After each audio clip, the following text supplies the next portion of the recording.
కన్నీటితో విత్తితే, అసలు విత్తనే విత్తము, పంట వచ్చేయాలని కోరుతూ ఉంటాం. అబ్బాయి ఎంత అన్యాయస్తులం కదా మనం.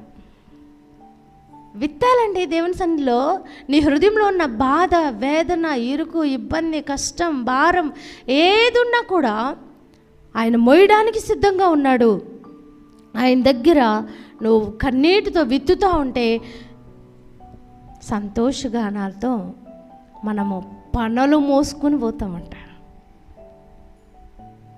ప్రార్థించడానికి టైం ఇవ్వాలి, ప్రార్థించడానికి సమయం ఇవ్వాలి, ప్రార్థించడానికి ఆయన మందిరానికి రావాలి.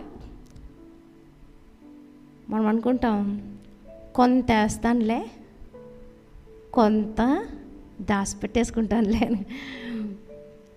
అంతా ఎందుకు ఆయనకు అన్నట్టుగా ఆలోచిస్తాం. అంతా ఎందుకు ఆయనకి